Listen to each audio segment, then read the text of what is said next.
하나님 말씀 고린도전서입니다. 고린도전서 3장 고린도전서 3장 10절부터 보겠습니다. 3장 10절로 15절 3장 10절 내게 주신 하나님의 은혜를 따라 내가 지혜로운 건축자와 같이 터를 닦아두매 다른 이가 그 위에 세우나 그러나 각각 어떻게 그 위에 세울까를 조심할지니라.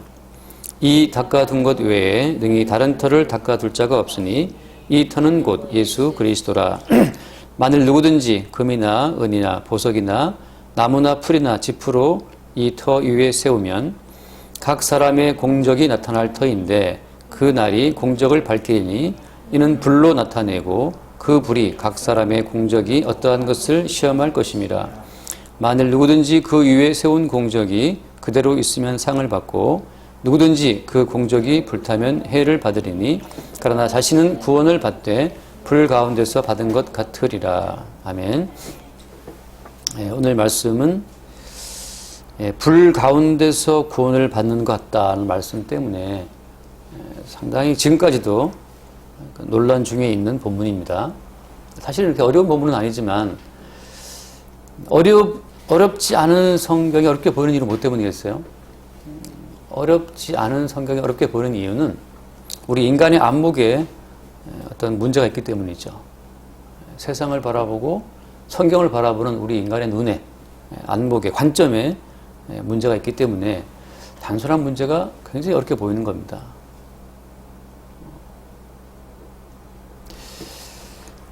방금 드린 말씀처럼 하나님께서 우리 인간을 창조하실 때에는 어떤 그 창조의 목적이 있을 거 아니에요?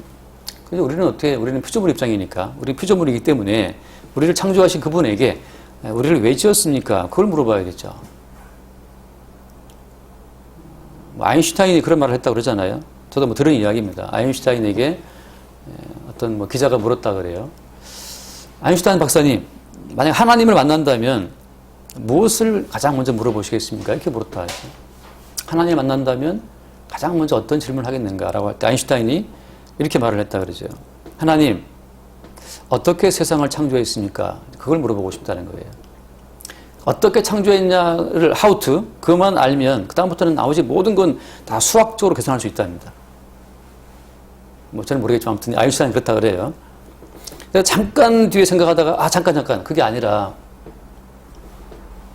하나님 만난다면 나는 하나님 세상을 왜 창조했는가 그걸 물어보고 싶다는 거죠. 왜? 왜냐하면 왜 창조했는가를 모른다면 인생의 의미를 알 수 없기 때문에 그렇다는 거죠. 인생의 의미를. 어떻게 창조했는가? 그래서 어떻게 과학적으로 수학적으로 우리 인간의 DNA가 어떻고 유전자가 어떻고 세포가 몇 개고 다 설명할 수 있잖아요. 아무리 과학적으로 인간을 들여다보고 세포 개수를 세고 말이죠. 원자 개수를 센다 하더라도 거기에 의미가 있습니까? 의미는 안 나오잖아요. 하나님 왜 만들었습니까? 세상은 왜 만들었고 나는 왜 이 땅에 태어났습니까? 그 왜를 물어야 자기 인생의 의미를 알 수 있을 것 같다. 우리가 피조물이라면 하나님께 왜 우리는 이 땅에 태어났고 왜 나는 흔히 말하는 죄를 지어야 되고 왜 예수님이 이 땅에 오셨는가? 그 왜를 물어야 한다는 거죠. 자, 근데 왜라는 질문을 우리가 왜 놓치냐 하면 왜라는 질문을 왜 안 하겠습니까? 사람은 스스로를 완전한 존재로 생각하기 때문에 또 다른 존재에게 내 존재의 의미를 묻지 않아요. 어린 아이가 아빠에게 아빠 나 왜 태어나서 물어본다. 아빠가 답할 수 있겠습니까? 아빠 엄마 사이에서는 그냥 사랑의 쾌락의 하나의 어떤 그 부산물로 아이가 태어날 수도 있어요. 물론 요즘에는 아이를 낳기 위해서 애를 쓰고 있지만 처음부터 그런 스타일의 그런 성격의 그런 모양의 아이를 낳으려고 부부가 계획서를 세워서 아이를 낳은 게 아니잖아요. 낳고 보니 그러니까 태어난 거죠. 그래서 사실 어릴 때부터 물어봐도 답은 없거든요. 그래서 모든 사람들은 살아가면서 그냥 자기 자신을 지키는 것, 내 생존을 지키는 것, 내가 추구하는 목적을 이루어 나가는 것, 거기에 모든 인생의 의미를 가지고 달려나가는 것 뿐입니다. 실존주의라고 하죠. 왜는 묻지 말아라. 모르겠다. 모르니까 일단 내가 여기 존재하는 건 확실한 거니까 존재하는 내가 계속 존재해야 되는 거고 존재하는 내가 행복해야 되는 거고 존재하는 내가 편안해야 되는 거고 일단은 모든 것을 존재하는 나로부터 시작하는 거죠. 그래서 인간은 하나님께 왜를 묻지 않습니다. 내가 여기 있기 때문에. 그 나로부터 시작하는 거기로부터 이제 성경의 해석이 다 문제가 되는 거예요. 모든 세상을 나로부터 본다? 그때부터 성경도 꼬이고 모든 세계도 다 꼬여지는 겁니다. 왜냐하면 세계 중심은 내가 아니잖아요. 중세 그 오랜 세월 동안 사람들은 천동설을 믿고 살아왔지 않습니까? 지구를 중심에 두고 태양이 움직인단 말이에요. 태양계가 모든 별이 지구 중심으로 움직인다고 생각했잖아요. 마치 그런 것처럼 지금도 우리는 나를 중심에 두고 나에게 무슨 도움이 될까? 성경을 펼쳐도 나에게 무슨 도움이 될까라고 성경을 본단 말이죠. 그래서 성경이 오해가 생기는 거예요. 누구를 만나도 저 인간이 나에게 도움이 될 것인가? 저 사람은 나에게 얼마를 줄까? 저 사람은 나를 편안하게 해줄까? 나를 중심에 두고 세상을 바라보다 보니까 모든 인간관계가 다 꼬이는 거예요. 왜냐하면 그도 그 상대방도 마찬가지란 말이죠. 모두가 다 나를 중심에 두고 나 중심으로 끌어들이려고 하다 보니까 서로 끌어들이고 끌려가지 않고 내게로 끌어오고 하는 그 복잡한 관계성 속에서 인간관계가 깨지고 망가지는 거예요. 서로가 서로를 불신하게 되고. 성경을 대할 때 내가 중심이 되어서 내 자리에서 성경을 해석하겠다? 절대 성경은 그 모습을 보이지 않습니다. 성경 속으로 내가 빨려 들어가야 돼요. 성경 속으로 내가 끌려 들어가서 내가 이 온전한 주체가 아니고 성경이 완전한 주체고 성경의 주인이신 예수님이 주체이시고 나는 그 주체가이신 예수 그리스도와 그의 세계를 위한 하나의 부속물 나라고 하는 존재를 독립적이고 완전한 인격체로 보는 것이 아니고 성경의 주인공 되신 예수 그리스도를 나타내고 증거하기 위한 예수님의 어떤 사업을 위한 예수님의 사역을 위한 하나의 부속물로 나를 인식할 때 그때 성도에게 행복이 있는 겁니다. 그때 성경이 바로 보이는 거예요.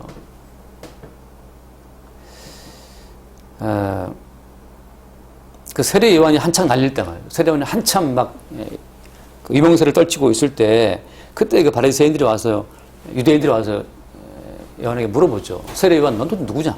Who are you? 세례 요한 넌 누구냐라고 물어보지 않습니까? 네가 엘리야냐라고 할 때 세례 요한이 말했어요. 아니다, no. 그럼 네가 그리스도냐? 세례 답하기를 또 요즘 말로 no. 아니다, no. no 했단 말이죠. 그럼 대체 넌 뭐냐 말이죠. 넌 뭐냐. 그러니까 세례 요한의 어떤 그 정체성을 그들이 굉장히 궁금해했어요. 워낙 많은 사람들이 세례를 추종하다 보니까. 그 많은 사람들이 세례 요한을 따르는 그것 때문에 유대인 지도자들이 도대체 저 인간 뭐냐라고 그 세례 요한 정체성을 물었어요. 그때 세례 요한 답변이 뭐였습니까? 나는 광야에서 외치는 자의 소리다. 소리. I'm a voice죠. I'm the voice인가? I'm a voice. 나는 소리라는 거예요. 뭔 소리인데? 광야에서 주의 길을 예비하라고 외치는 자의 소리다. 소리다. 세례 요한이 그 위명세를 등에 업고 내가 바로 그리스도야. 내가 메시아야. 내가 바로 엘리야야. 나 대단한 사람이야. 그 자기 자신의 어떤 정체성, 주체성을 내세운 게 아니고 나는 그냥 광야에서 외치는 자의 소리에 불과하다고 자기를 소개합니다. 소리는 어때? 소리는 한번 이렇게 발송되고 날아가 버리거든요. 소리는 한번 이 발성기가 터서 나오고 나서부터는 그냥 나라가 사라져 버려요. 존재가 없어요. 나라고 하는 존재에 너희들이 굉장히 나를 궁금해 하는데 나라는 존재에 대한 의무를 버려. 나는 그냥 소리만 남기고 사라진다. 자기의 주체성을 어떻게 고체화시키는 그 일을 세례 요한이 전혀 그걸 허락지 않습니다. 무슨 동상을 세워라 말이죠. 김일성처럼 애들이 등수 세우고 그런 것도 없죠. 그냥 소리니까 소리. 저는 정말 아름다운 것이 제가 볼 때는 정말 아름다운 건 소리예요. 소리. 어떤 소리? 가끔 어린 아이들이 찬송 부를 때, 어린 아이들이 합창 부를 때 정말 가슴이 뭉클해지면서 눈물 날 때가 있어요. 너무 소리가 예뻐요. 그 소리, 음악 소리. 그 얼마 전에 한번 유튜브로 제가 보다 보니까 논산훈련소에서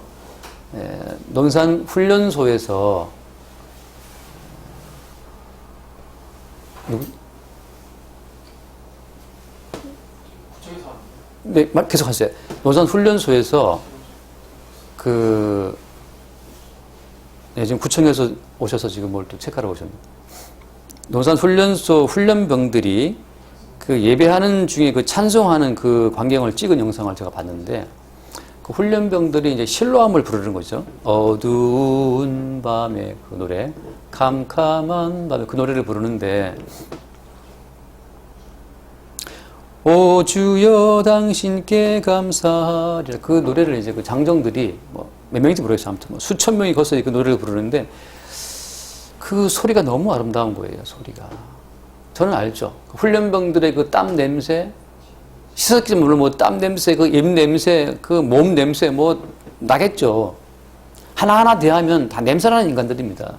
그 냄새나는 인간들이 다 같이 모여서 주님을 찬송할 때 그 찬송하는 그 소리가 그렇게 아름다울 수가 없어요. 소리. 주를 노래하고 주를 찬송하는 소리. 그래서 저는 그 세례원이 자기를 소개했던 거, 나는 소리다라고 하는 그 소리에 대해서 저는 굉장히 공감합니다.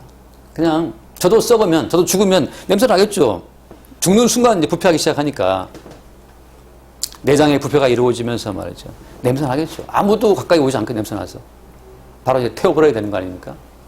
그 냄새 나는 인간들, 썩으면 훅으로 돌아갈 인생들 가까이 접하면 그 부패한 인간 냄새 때문에 오래 같이 살 수가 없어요.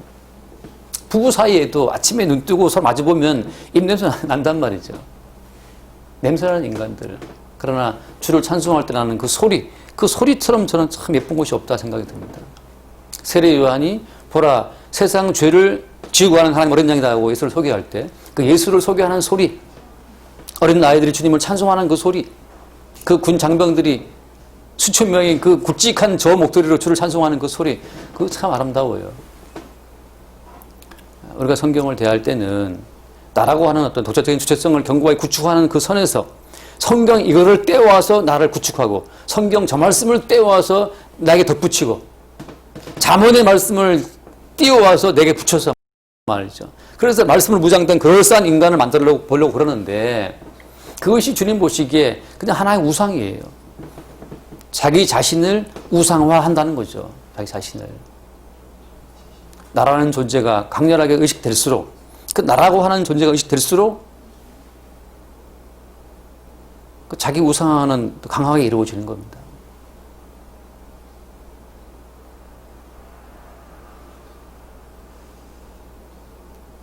조금 신경이 쓰이네.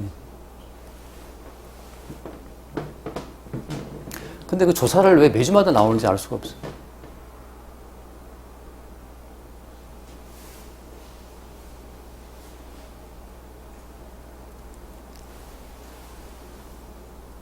오늘 말씀의 어려운 점은 뭐냐? 어려운 점은 오늘 말씀 내용 들어가면 그렇습니다. 사도 바울은 그 지혜로운 건축자처럼 자기는 뭘 한다 그랬습니까?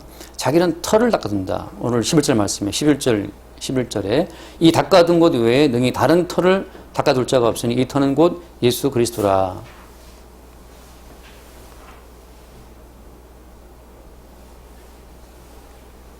예수 그리스도라고 하는 털을 사도 바울은 지금 닦아두고 있는 겁니다.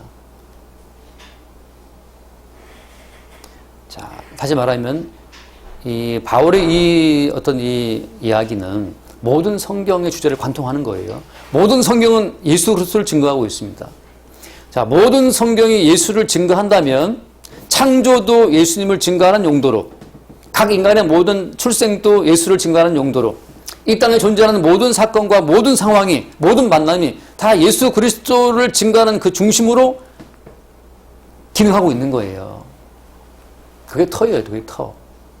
예수 그리스도라고 하는 그 터를 사도 바울은 지혜로운 어떤 그 건축자처럼 닦아뒀다라고 지금 말하고 있는 겁니다. 이 터 위에 이제 어떤 사람이 뭔가를 세운다 그럴 때는 그때 뭘 어떻게 세울지를 조심하라 이거죠. 가장 심플한 어떤 타픽, 가장 심플한 주제는 뭐냐?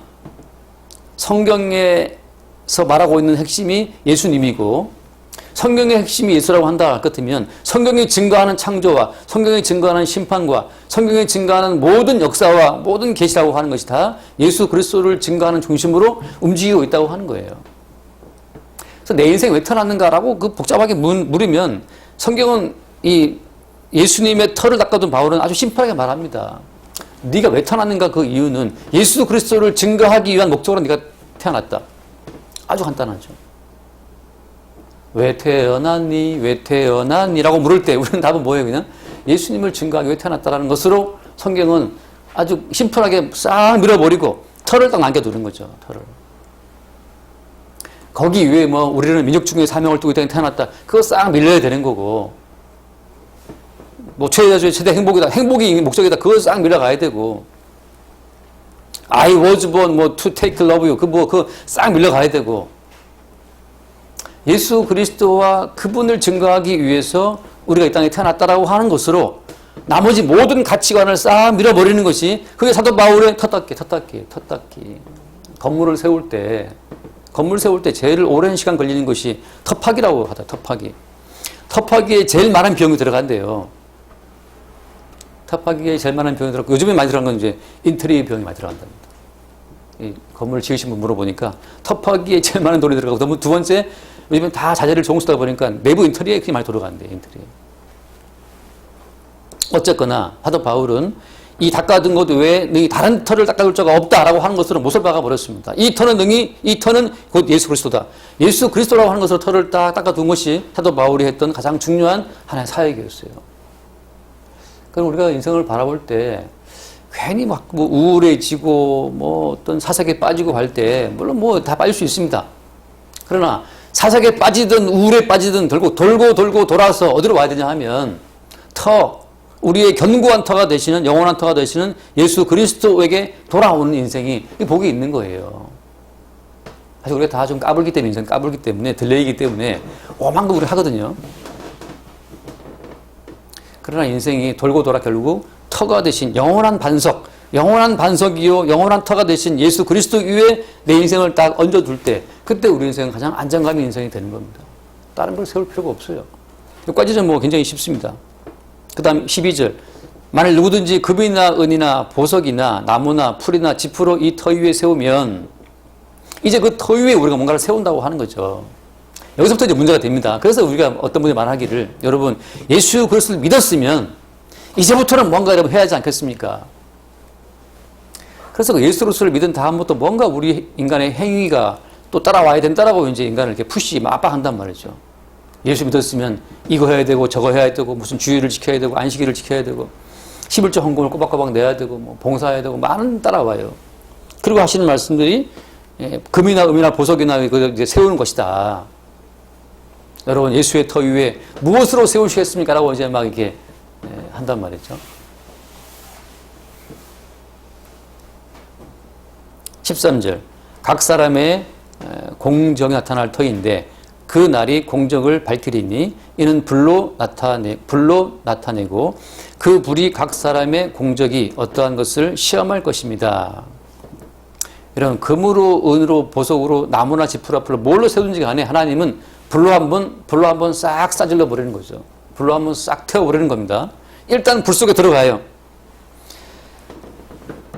불 속에 들어갔을 때 그 위에 세운 공적이 그대로 있으면 상을 받고라고 하잖아요. 상을 받고. 계속 이제 오해가 생깁니다. 여기서부터.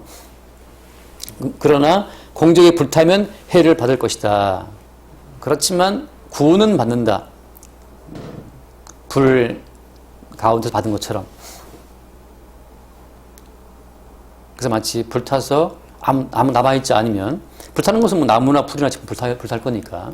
그래서 내가 행한 것이 남아있지 않으면 그것은 부끄러운 구원이다라고 이제 부끄러운 구원인 것처럼 이걸 말한다는 말이죠. 이 본문을.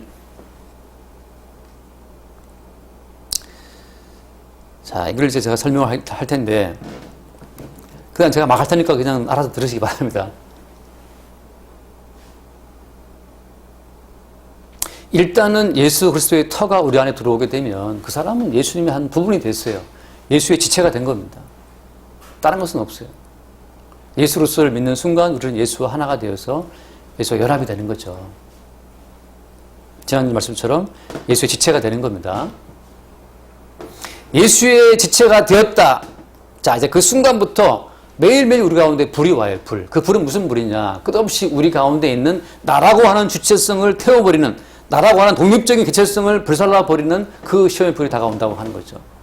독립적인, 주체적인, 개별적인 나를 계속 불태워버리는 그 시험이 매일매일 주어진다고 하는 거죠.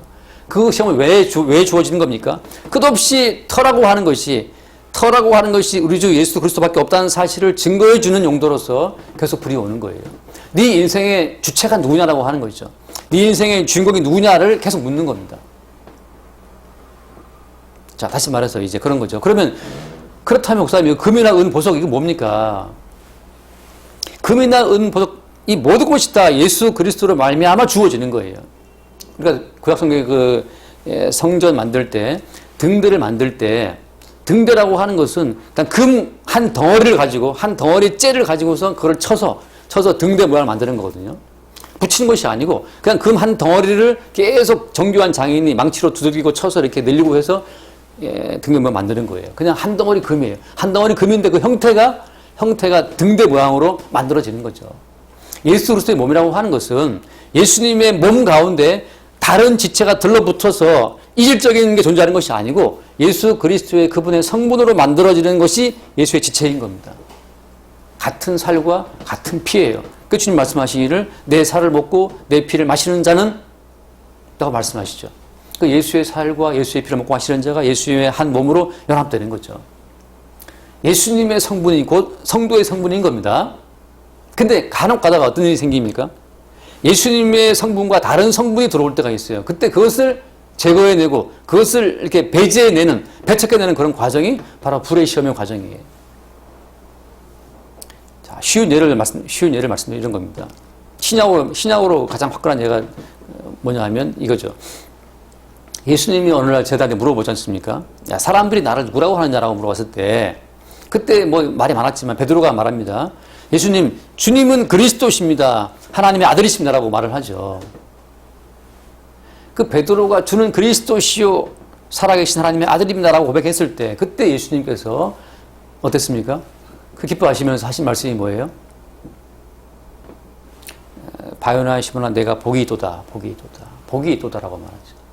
그 복이 있도다 그 자체가 그게 상입니다. 그게 오늘 말씀하신 것처럼 공적이 나타날 터인데 공적을 밝힐 때, 불로 시험할 때 각 사람의 공적이 어떤 걸 나타나는 시험 하는데 그때 공적이 그대로 있으면 상 받는다라고 하는 것 자체가, 베드로가 고백한 그 모든 고백 자체가 우리 주님 보시기에 내가 복이 있다라고 하는 상이 되는 건데, 그 이유에서 무슨 말씀하십니까? 이를 내게 알게 한 이는 혈육이 아니고 하나님 아버지라고 말을 하죠.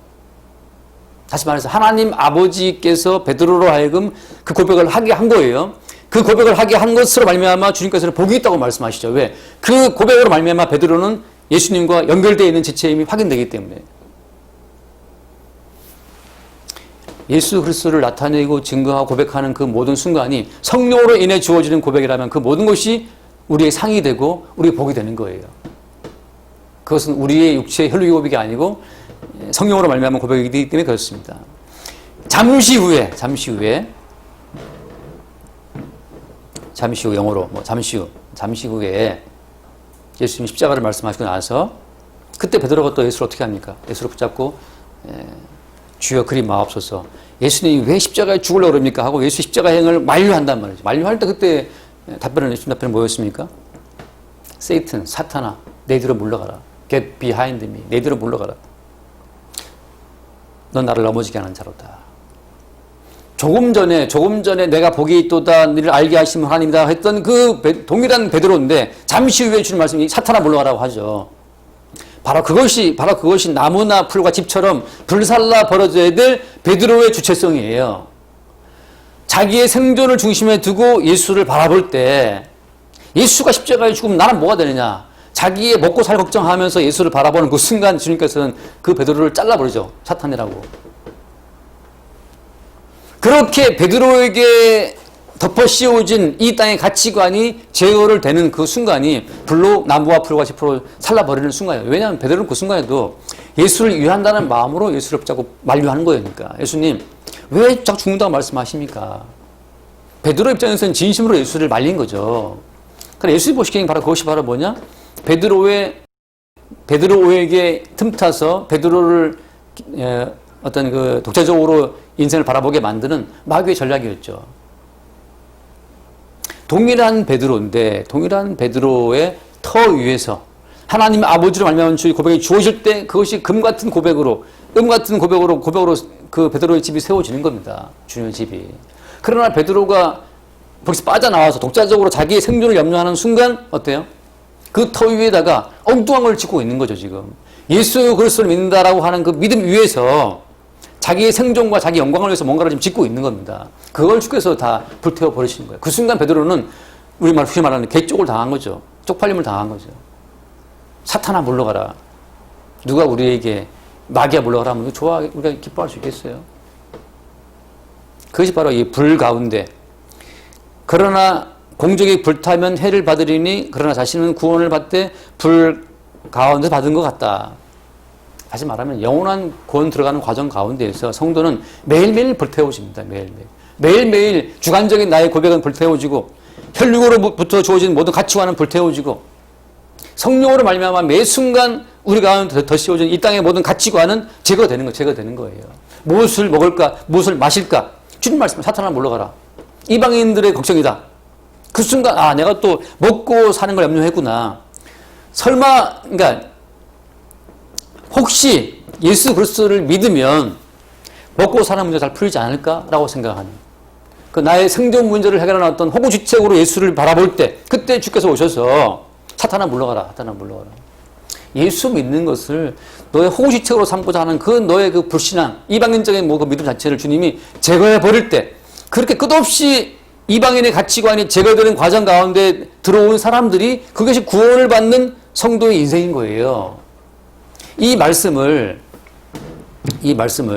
각자 어떤 개별성 위에 이 말씀을 보게 되면 어떤 사람은 금과 보석을 세운 사람이 따로 있고 어떤 사람은 나무나 풀을 세운 따로 있고 그래서 저 사람은 지옥 저 사람 천국 이렇게 개별적인 각 개체로 인간을 보는 것이 아니고 이 모든 말씀이 한 인간 속에 나타난다는 걸 제가 지금 말씀드리는 거예요. 천하의 베드로도 사탄아 물러가라는 책망을 듣잖아요. 그러나 그 베드로가 조금 전에는 하나님의부터 그 계시를 받아서 예수를 고백하는 그 엄청난 보석 같은 고백을 남겼습니다. 그 순간 그는 보석이에요. 그 터 위에 끝없이 예수 그리스도와 예수님은 그리스도시고 하나님 아들이라고 하는 그 고백이 금처럼 세워지는 겁니다.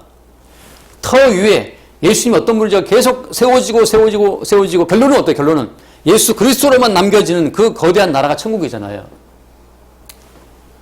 우리가 성령으로 말미암아서 어떤 고백을 날렸다고 칩시다. 그 고백은 금 같은 고백 사라지지 않아요. 세례 요한이 했던 말, 보라 세상 죄를 지고 하나님 어린 양이다라고 하는 그 고백은 보석 같은 고백으로 남아 있어요. 예수님의 터 위에 세례 요한의 그 증거는 남아 있는 겁니다. 제가 오늘날 이렇게 같이 목사님들 대화 중에 가는데 어떤 분이 저한테 물었어요. 목사님, 새해 계획이 뭡니까? 라고 물어볼 때 제가 이렇게 말을 했어요. 내일은 제 것이 아닙니다. 내일은 내 것이 아니라는 그 고백 속에 갑자기 순간 침묵. 맞다. 더 이상 할 말 없어요. 내일이 내 것이 아닌데 무슨 내일의 계획, 1년치 계획이 아무 의미가 없잖아요. 내일 일은 내일 염려할 것이다. 좀 말씀하신 것처럼. 제가 생각할 때는 바로 그거. 저도 모르게 내일은 내 것이 아니라는 고백을 던졌지만 근데 그 고백은 제 혈육으로 한 고백은 아니고 그 순간 믿음으로 온 고백인데 그런 고백은 금이나 은이나 그 보석처럼 사라지지 않는 고백이에요. 내일의 주인은 주님이고 오늘 주인도 주님이고 어제는 울었지만 오늘은 당신 때문에 내일은 행복할까요? 그런 건 없어요. 어제나 오늘이나 영원토록 주님만 동일하신 분이고 그렇게 막 심수봉 언니 노래가 막 애간장을 녹이는 그 목소리 진짜 간장을 녹일 정도로 그렇게 그 묘한 매력이 있더라고요. 그냥 내일은 행복할까? 그건 네 생각이고 내일 죽을 수도 있죠. 내일 문화를 할 수도 있고 우리가 인생을 살면서 주님 주님은 나의 피난처, 주님은 나의 반석, 뭔가 주의 영으로 말만 남기는 우리의 모든 고백, 그 고백만이 보석처럼 금처럼 주님의 터 위에 영원히 남는 겁니다. 그러나 비록 정치나 목사라 할지라도 A씨, B씨부터 해서 어떻게 사나 걱정, 근심, 염려에 빠져 있으면 그냥 불로 시험하는 그 모든 순간 그것은 그냥 먹고 살기 위해서 내가 목회한다라고 하는 그 모든 마인드는 나무나 풀과 집사람 다 불태워져 버리는 거예요. 자기 영광을 위해서 목회한다. 어떤 목사님들을 은퇴할 때 뭐 매덕 내나라 하고 교회랑 흥정 벌리고 있을 때 내가 매년 목회했기 때문에 은퇴자가 얼마 달라 뭐 교회가 제시한 매덕인데 목사님은 또 그 매덕을 더 요구하시고 그래서 뭐 교회하고 목사님 사이에 이 뭐 다툼이 생겨서 노회 그 진흥성 올라왔어요. 그 우리 노회 우리 한 120개 교회 되는데 노회 가운데 한 절반 교회는 다 가난한 교회들이에요. 근데 가난한 목사님 다 거기서 그 유화감이라 그래야 되나? 지금 그 큰 교회 목사 은퇴하시면서 매덕 때문에 막 싸우는 그 진정이 올라온 그 소식을 이제 우리는 들으면서 다 조그만 목사님들이 그 어떤 마음의 그 자괴감을 느끼는 거. 나는 뭐 했나? 와, 저분들은 은퇴자가 매덕을 갖고 지금 싸우고 계신데 우리는 은퇴 뭐 자금은커녕 노후 아무 뭐 대책이 없어요. 그냥 하루하루 데이 바이 데이 살아가는 거죠. 근데 말씀은 말합니다. 그렇게 은퇴자가 매덕 때문에 싸운다? 예수 그리스도란 터 위에 지금 목회를 몇 년간 해왔단 말이죠. 예수란 터 위에 몇 년간 목회를 해왔는데 목회 마지막 결론이 매덕 때문에 지금 교인들하고 실갱이를 벌리고 있다? 그 나무나 풀과 짚으로 그냥 말하자면 세워온 거예요. 뭐 아무 의미 없는 거죠. 그럼 뭐 그분들은 그렇고 뭐 정철환 목사는 뭐 다르겠어요. 똑같죠. 정철환 목사는. 그래서 똑같은 육체인데 똑같죠. 교회가 자꾸 돈이 없으니 망정이지 있어봐서 똑같이 매덕 줄 거라고 흥정을 벌이겠죠. 여러분 또 뭐 작아서 망정이지 컸으면 다 뭐 그 돈이 내 돈인 것처럼 이제 목사님한테 얼마나 주니 많이 뭐 이렇게 했을 거라 이 말이죠. 다. 오늘 말씀의 결론은 그겁니다. 굉장히 쉬운 말씀이에요. 어떻게 보면 성도는 일평생 주님이 시험하셔서 끝없이 예수 그리스도로 인해 주어진 것만 남기고 나머지 모든 가치관은 계속 주님이 불태워버려요. 마지막 인생 종점에 하는 고백은 바로 뭡니까? 나의 나된 것은 전적으로 주의 은혜밖에 없다는 그 고백. 전적으로 은혜만 고백하면서 전적으로 주님께 내 모든 것을 맡기는 그 순간 우리는 그냥 주님 나라의 보석과 금과 은으로 단장된 그리스도의 신부로 지어지는 거예요. 예수님으로부터 온 것만 남기는 겁니다. 그것만이 금과 은과 보석이에요. 나로부터 나아간 것은 우리를 흙에서 왔기 때문에 흙에서 온 우리이기 때문에 우리가 해서 나온 건 다 녹슬는 것이고 다 부패해지는 것밖에 없어요. 우리의 그 근본이 흙인데 거기서 뭐가 나올 것이 있습니까? 그 흙을 제거하고 흙 속에 숨어있는 보석을 단련해내는 분이, 재련해내시는 분이 주님이라는 말이죠. 이 흙을 단련하고 재련해서 그 보석 같은 주의 그 은총만 남기고 그 영롱한 주의 은총만 남겨지는 그 자들이 천국을 이루는 그리스도의 신부로 부르심받은 인생인 겁니다. 날마다 하루하루를 살면서 우리가 어떤 순간 걱정, 근심, 염려할 수 있고 이방인의 가치를 따라서 막 돈에 환장할 수가 있고 뭐 그렇죠. 우리는 다르지 않아요.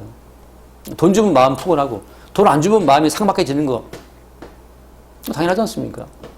작은 내 친절에 누가 땡큐 해주면 감사하잖아요. 작은 친절 베풀었는데 그쪽에서 뭐 말도 안 하고 그냥 흔히 말하는 쌩까고 가버렸으면 뭐 서운하지 않습니까? 저도 뭐 이 영상에 유튜브나 네 분 보고 계시네요. 밴드에. 유튜브에 2분 보고 계세요. 이렇게 뭐 댓글 남기면 기분 좋아요. 근데 도대체 이거 누가 봤는지 안 봤는지 뭐 도대체 족적이 없다. 닌자들이잖아요. 족적이 없어요. 밴드에 글 올려도 뭐 밴드에 그 뭐 웃음 표시 누르는 건 어렵지 않은데 누가 봤는지 안 봤는지 뭐 족적이 없으니까 다 닌자들처럼 왔다가 투명해서 가버리니까 도대체 이것들을 뭐 하는 가들이가 싶을 때가 있어요. 도대체 뭐 소식을 알 수가 없어. 근데 또 생각하죠. 그 교인들 소식을 궁금해하는 넌 또 뭐냐 말이죠. 너는 뭐냐. 그 교인들이 밴드에 뭐 댓글을 남기든 안 남기든 웃음 표시 남기든 그거 네가 왜 신경 써. 저의 또 믿음 없음을 또 책망받죠. 그렇구나. 주님만 바라봐야지. 교인들이 뭐 흔적을 남기든 안 남기든 발자국을 찍든 말든 그거 뭐 내가 왜 신경을 쓰냐 말이죠. 그러다 또 다시 보면 또 이거 누가 봤나 안 봤나 뭐 어떤 감정인지 무슨 감정도 없고 느낌도 없고 도대체 뭘 느꼈는지도 모르겠고 이 글을 올렸는데 뭐 반응이 없으니까 다 초탈한 인간들이구나 싶기도 하고 뭐 그런 여러 가지 감정이 있죠. 그러다가 또 주님 앞에 네가 왜 신경 써? 그런다고 네가 그 성도들의 삶에 네가 뭘 보탤 수냐 있는 말이죠. 주께 맡겨놔. 그 어떤 순간순간 끝없이 나의 인간적인 그 어떤 생각들이 불태움 당하고 그렇구나. 결국은 보이나 보이지 않으나 역사하시는 분은 주님인데 뭐 내가 신경 쓴다고 더 잘 사는 것도 아닌데 말이죠. 왜 주제넘게 나서냐는 말이죠. 그냥 살아계신 주님께 그 성도들을 맡기면 되는데 그 네가 왜 신경 쓰고 있어 주제넘게 라고 또 책망을 받고 또 찌그러지고 이러는 반복이에요.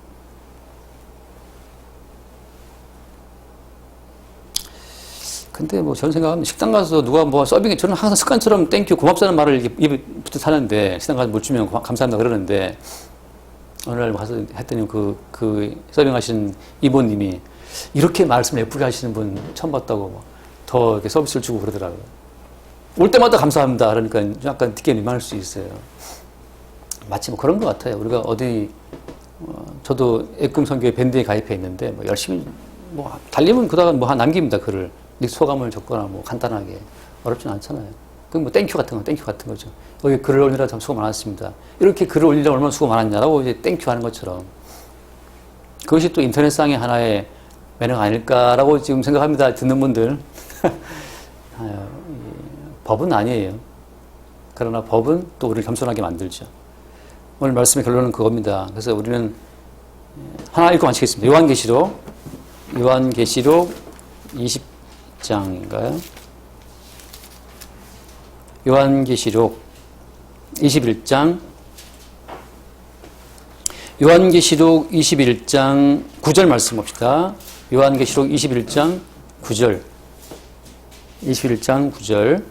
7 대접을 가지고 마지막 7 재앙을 담은 7 천사 중 하나가 나와서 내게 말하 이르되 이리 오라 내가 신부 곧 어린 양의 아내를 내게 보이리라 하고 성령으로 나를 데리고 크고 높은 산으로 올라가 하나님께로부터 하늘에서 내려오는 거룩한 성 예루살렘을 보이니 하나님의 영광이 있어 그 성의 빛이 지극히 귀한 보석 같고 벽옥과 수정같이 맑더라. 여기 보면 어린 양의 아내를 보이겠다.